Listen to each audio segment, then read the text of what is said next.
Pada tahun 1512, Portugis tiba melalui daerah jajahan baru mereka, yakni Malaka, dan mendirikan sebuah benteng di sana.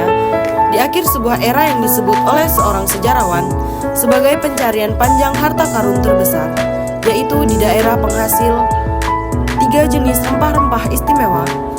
Pada kedatangannya yang pertama ini, orang-orang Eropa hendak mengunjungi suatu wilayah yang nantinya akan dijadikan sebagai pos perdagangan, yakni Pulau Kembar, Ternate, dan juga Tidore. Adapun proses perjalanan bangsa Portugis ke Nusantara yang dimulai dengan penjelajahan samudra yang sukses dan kemudian penaklukan menuju pusat rempah, yakni Malaka. Penaklukan Malaka oleh Portugis dibawa oleh Alfonso de Albuquerque membuka peluang untuk mereka untuk dapat tiba langsung di Maluku dan Timor. Setelah penaklukan Malaka oleh Albuquerque pada tahun 1511, yang kemudian dikirimkan 3 kapal ke Maluku, pengiriman kapal-kapal Portugis ke Nusantara bagian timur sekaligus menyinggahi daerah timur dan membangun pijakan kuat perdagangan kayu cendana. Kedatangan Portugis di timur diawali pada abad ke-16 menurut Hans 2012. Muncullah dampak dari kedatangan Portugis bagi ekonomi, politik, dan sosial di Nusantara. Kedatangan para pedagang atau koloni asing dapat diartikan sebagai sebuah proses perubahan yang tumbuh karena didorong oleh faktor dagang ekonomi. Kemudian menjadi kolonialisme yang pembentukan kekuasaan Nusantara oleh sistem kekuasaan Barat.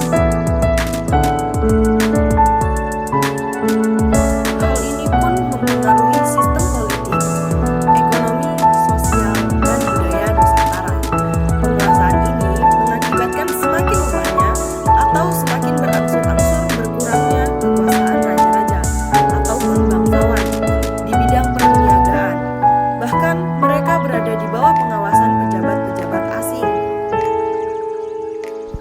Setelah itu, bangsa Portugis melakukan pelayaran ke Nusantara pada abad ke-16 sebagai bagian dari upaya mereka untuk mengendalikan perdagangan rempah-rempah yang sangat berharga.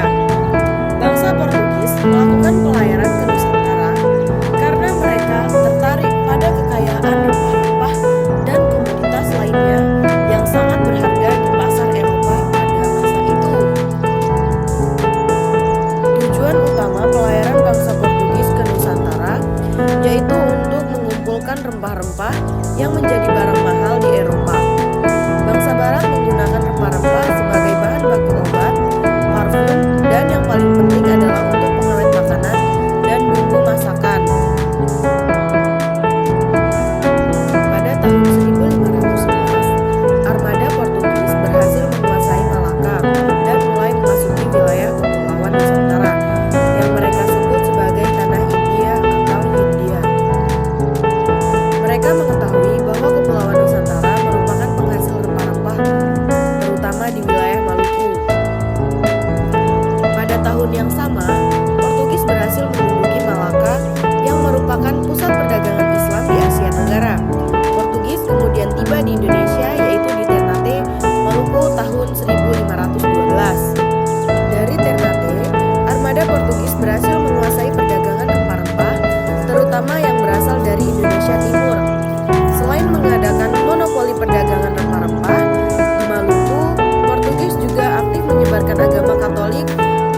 Tokoh penyebar agama Katolik dari Portugis yang terkenal adalah Franciscus Xavierus. Itulah sebabnya mengapa bangsa Eropa datang ke Nusantara hanya untuk mengambil rempah-rempah dan menyebarkan agama di Nusantara. Sekian pemaparan dari saya ucapkan terima kasih.